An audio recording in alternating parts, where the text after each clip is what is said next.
It's time now for the award-winning #1 local talk show in Northeast Pennsylvania, The Sam Lesante Show. Now here's your host, Sam Lesante. Welcome everyone to the Sam Lesante Show, folks. Be an interesting show as usual. Thank you once again for making the Sam Lesante Show the #1 talk show in Northeastern Pennsylvania. Susquehanna Polling and Research did a scientific poll and came up to great numbers for us, and we appreciate that. Today, we're going to do a show called Reflections on the Elections. Everyone voted, so we don't have to be concerned about who we're pushing, who we're not pushing, etc. And if anyone has any type of comment after the show, my email is sam@ssptv.com. Please feel free to give me your suggestions. So what better way to get two people who are very familiar with what's going on in the country. We have Charles McElwee, no stranger to our set, who is editor of RealClear, Pennsylvania, and former Congressman Lou Barletta, here to just reflect on something. I guess, Charles and Lou, when we're looking at what the results happen in the country, there's many factors to it. I'd like to get your input. We'll start with you, Charles, as to your reflections on what happened in the elections when everyone thought it would be a red wave, so to speak. It didn't turn out that way. What are your thoughts? Right, Sam. So let's rewind to our pre-election show. At that time, all indications were that it was going to be a very good Republican year in Pennsylvania. All polling indicated that, although there were competitive races, that a candidate like Dr. Oz would pull it out over John Fetterman, just considering that Fetterman, in an average election year, would be a great candidate to run against because he was so progressive and his background was in activism, and that would not play well among many voters, especially those in working class regions. That didn't turn out to be the case. So it was a great year for Democrats in Pennsylvania. If anything, the top of the ticket in Pennsylvania, Doug Mastriano, who ran for governor against Josh Shapiro, Attorney General, Mastriano proved punishing for down ballot candidates throughout Pennsylvania. And instead of a good Republican year, we're now facing a historic year for the Democratic Party. For the first time in history, 2 Democratic senators and a Democrat governor. The Democrats have the majority of the congressional delegation in Pennsylvania now. And in addition to that, in recent news, the Democrats are essentially taking the Pennsylvania House of Representatives for the first time since 2010. It's going to be a very slim majority, and there are some outstanding special election races that could change the composition, but all indications are that Democrats will hold that majority.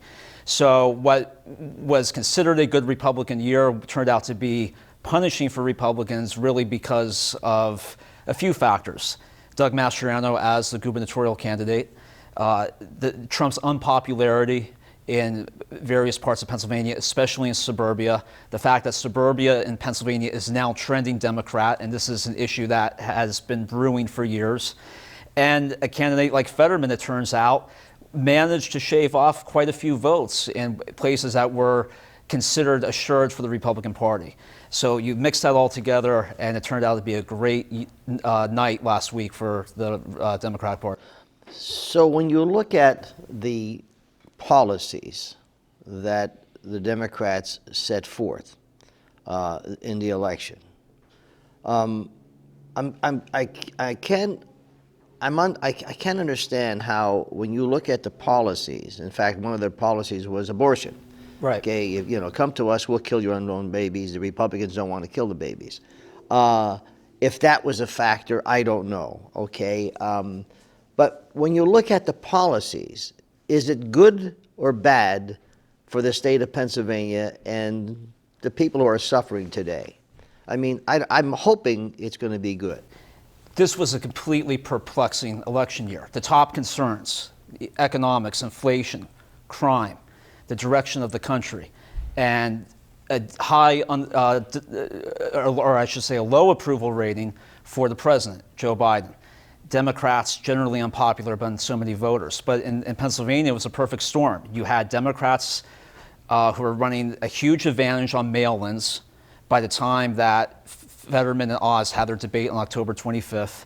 You have the Dobbs decision, of course, overturning Roe v. Wade. Abortion was a mobilizing issue among younger voters. For perspective, 60% of new voters between the Dobbs decision and early fall, those new voters were young women, ages between 18 and 25. They were Democrats. And Republicans miscalculated how big of an issue crime was in suburbia.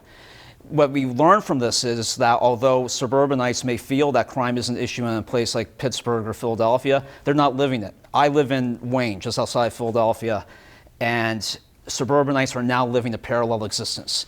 The morning commute is a distant memory. They're no longer going to Philadelphia. They know that Larry Krasner is a terrible district attorney. They know that crime is a concern, but the retailers in the city of Philadelphia are now opening their second locations on the main line. They're remote workers now.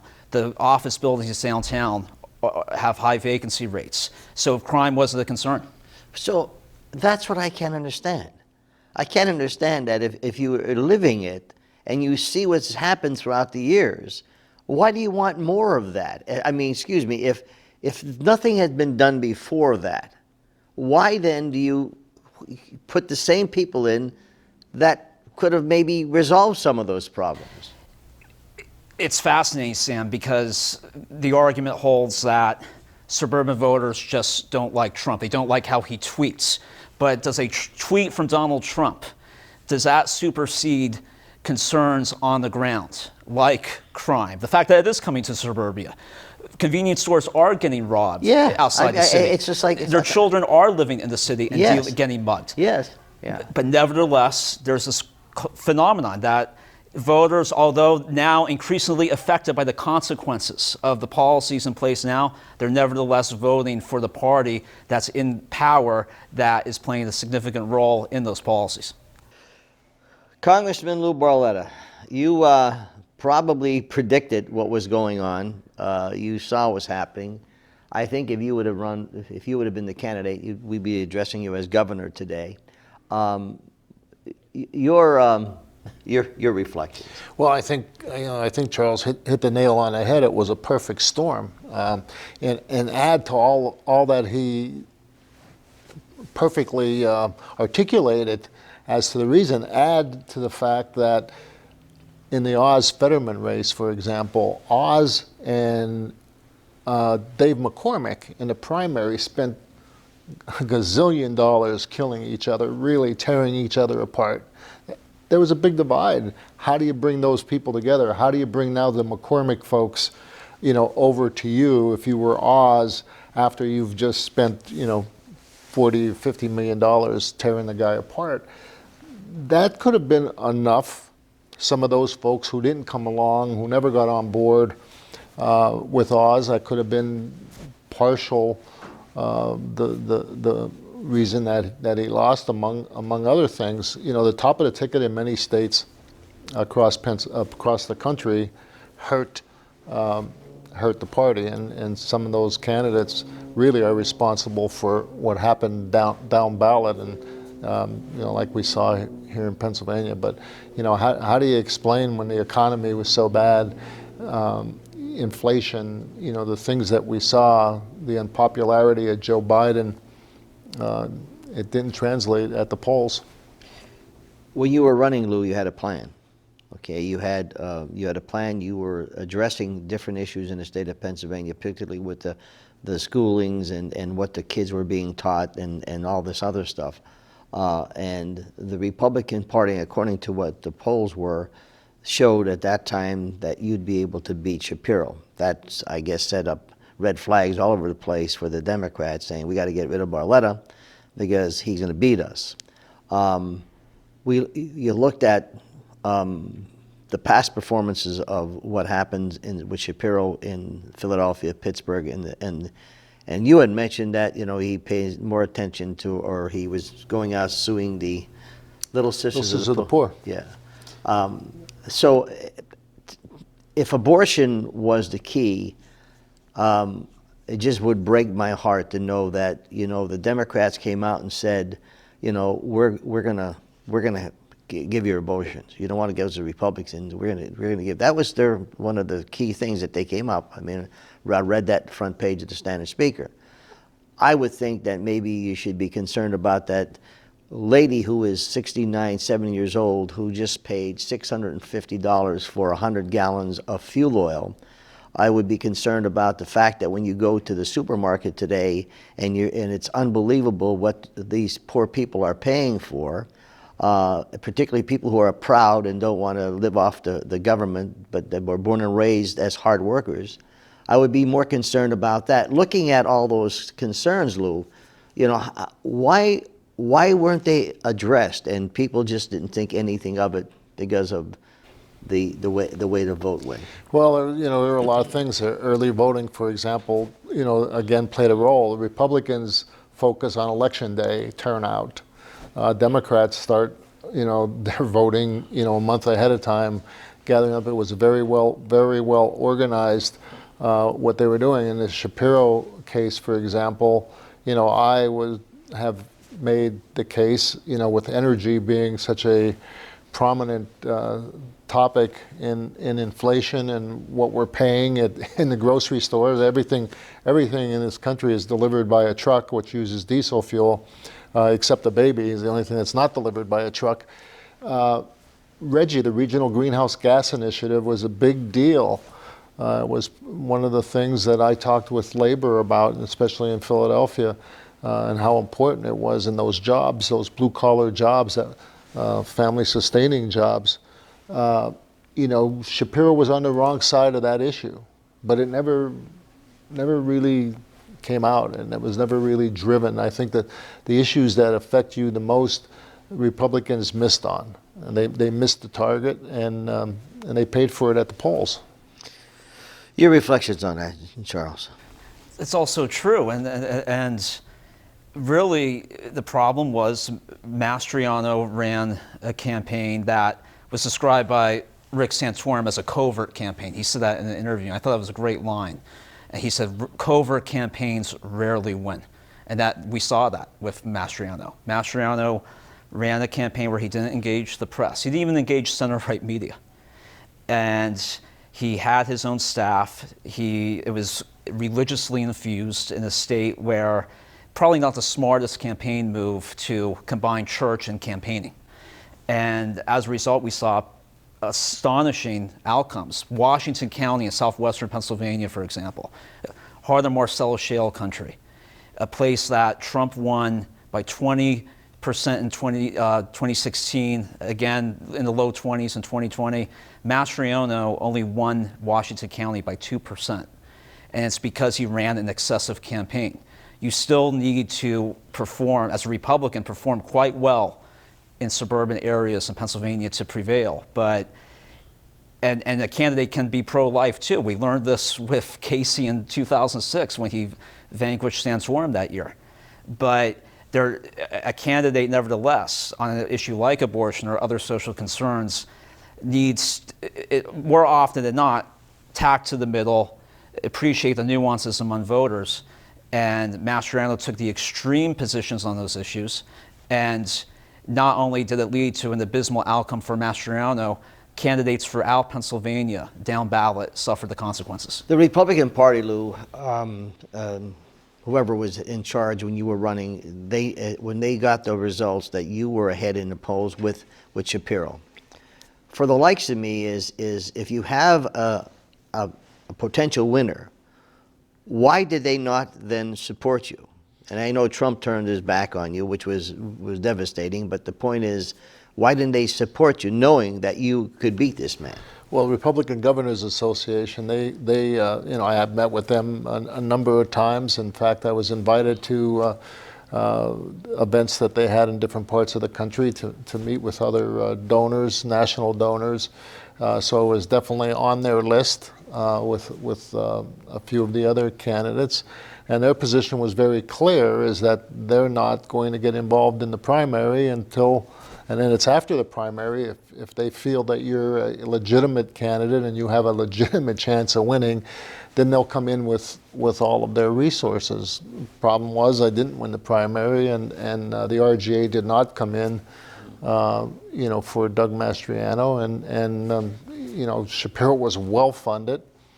I think the 2020, continuously talking about the 2020 election was another factor that might have swung independents and Democrats away from the Republicans. So there were a lot of factors in there that added up, and it was like a drip, drip, drip that ended up being more than the Republicans could handle. Folks, we're talking about reflections on the elections. How does this affect you now in the state of Pennsylvania? How will it affect you in your lives? But when we come back, I'm going to tell you something. How about if I told you that you don't have to do anything and you can make $60,000 a year? Don't have to do anything. We'll be back right after this.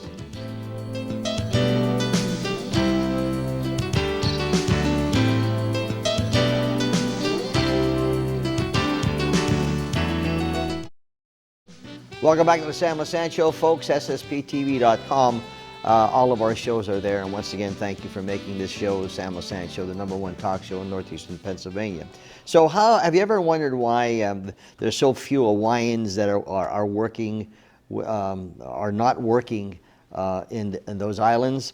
Well, if you're on welfare, now this comes from the Cato Institute. If you're on welfare, not doing anything, Hawaii gives you you'll earn $60,590 a year. The District of Columbia, $50,820 a year. Massachusetts, $50,540 a year. Connecticut, $44,370.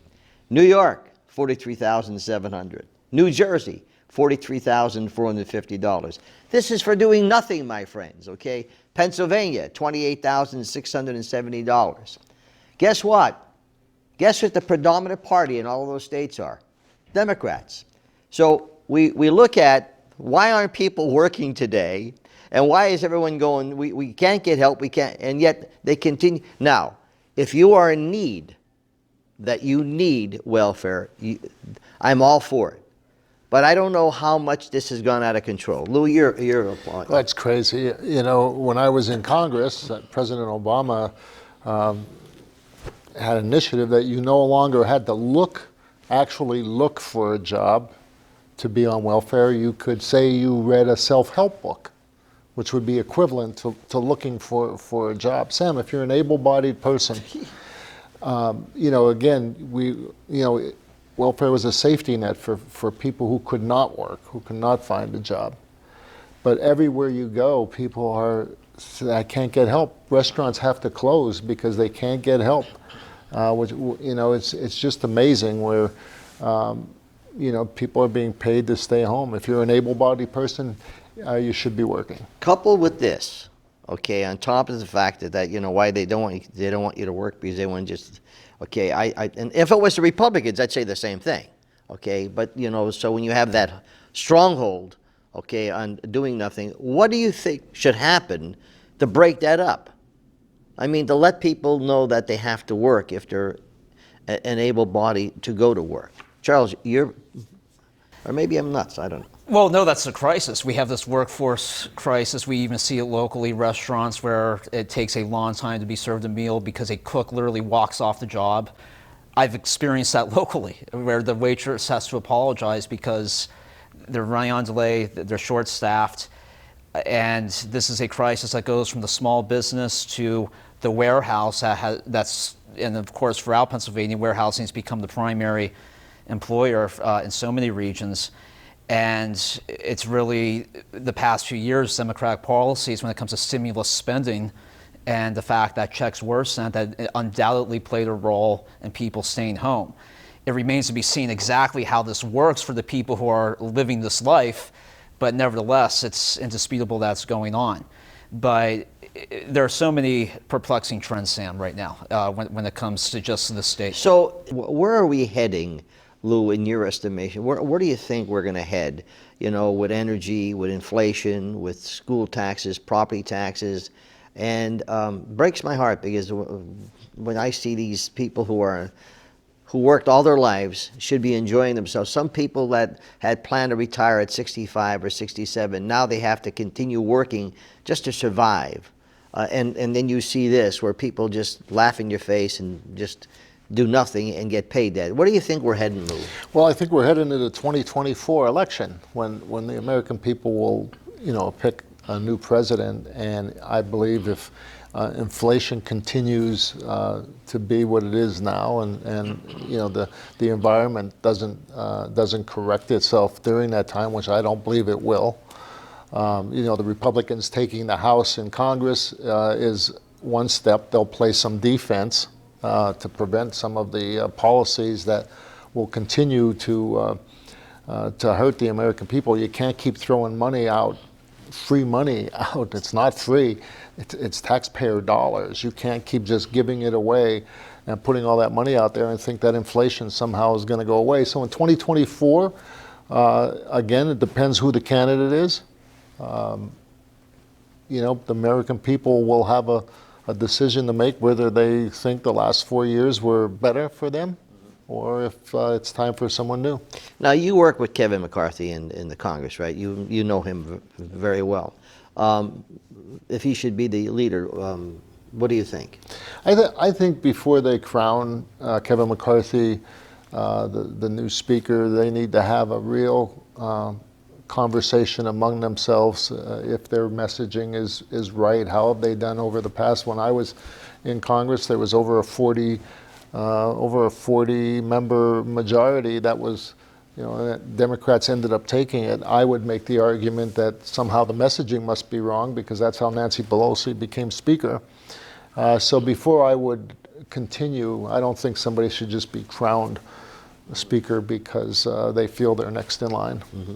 Charles, where do you think we're heading? It's based on this election. It seems so hard to predict the future anymore, does it? I mean, but heading into the 2024 cycle, I think let's talk about Pennsylvania, what the Republican Party must face based on the results of this cycle. And I think they're facing significant headwinds that will have to force the party to reevaluate how they campaign. So, for example, suburbia went heavily Democrat.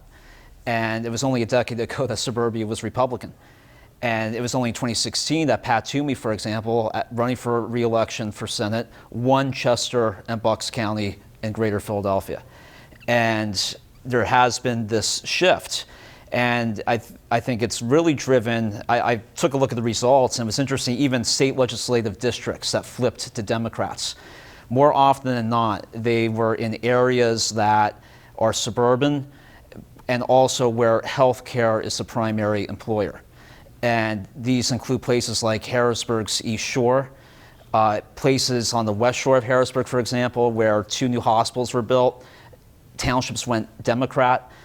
Places, Wyomissing outside of Reading, that flipped to Democrat. That Drexel just opened a new medical school there. At one time, medical professionals were an assured voter segment for the Republican Party. That's no longer the case. The average doctor today is employed by a massive healthcare system. UPMC alone is the largest non-government employer in Pennsylvania. And these medical professionals, including the younger ones coming out of medical schools from elsewhere, moving to parts throughout Pennsylvania where they're working for hospitals, they're voting Democrat. And these primary employers in these areas, I think that's a significant overlooked trend. Why? Well, they're coming from medical schools where what would be what's the attraction there? The vote Democrat, is it something that we're missing here? I don't understand. Well, it's a cultural trend among medical schools. It's been reported at length this year where in medical schools they're ideological. They're no longer necessarily focused on diagnostics. They're focused on cultural concerns that really have nothing to do necessarily with treatment. So meanwhile, while you have all of this, all the problems that people are facing every day when you go to the gas pump and you get your food or whatever the case may be, you see these had to be policies that had to be developed while we're in this mess, okay? So in other words, if I'm voting for Sam Lesante and he did not do what he was promised to do before, why would I vote for him again, even though I'm Democrat or Republican? See, I can't understand this. What happened doctors, for example, would they, if their patients needed a specific doctor, do we vote for the ideological doctor, or do we vote for the doctor who knows what they're doing? Okay, that's always been a concern to me, and maybe I'm probably definitely in a minority here, because so you're a Democrat, vote for Democrat. Okay, look what has happened with policies in the last couple of years. I mean, I don't understand this. It seems to be the same old story, just voters who are unaffected by the consequences of the policies they support. Yeah, it just, I mean, you've seen it. I don't understand it. Yeah, I mean, every indication, would be that this would have been a great year for Republicans. Well, not only that, if it would have been reversed, the policies. Yeah. Okay, we would have been able to help with energy, help with inflation, help these people who are suffering every day. Okay, and if it was the opposite, if it was, like I said, I'm not picking on Democrats, if it was the Republicans, but why do they continue on paying on top of that? That's the thing I can't understand. One of your major reasons why you supported Mastriano is because he said, I want to protect that unborn baby.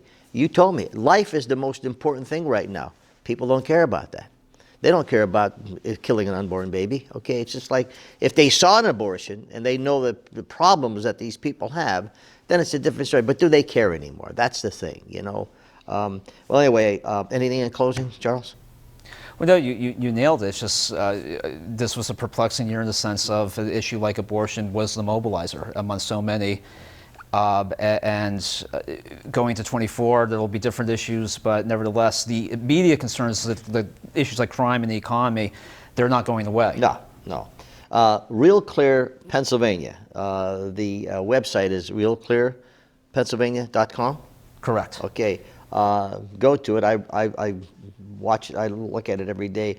Congressman, so what are you going to do now? Are you going to... I'm going to enjoy my family, Sam. Yeah. I'm retired now, and you're really enjoying life. God bless you. I am. Yeah. I am. Well, you paid your dues. I've served. And you'll still be involved. Don't you? I'm going to be very involved. Especially I'm going to somehow make sure that I think the Republican Party needs a boost here in Pennsylvania, and I'm going to try to have a little say in that. Well, I wish you the best, and it's funny because when I asked Congressman Barletta many years, over 18 years, never once did he say no coming on the show. Congressman Muser never once said no, but to try to get Cartwright on the show, to try to get Jim Bognet. You can't get them to explain. Here you had an opportunity of explaining that, and you have every excuse under the book. But anyway, we wish everyone the best. We'll see you next time.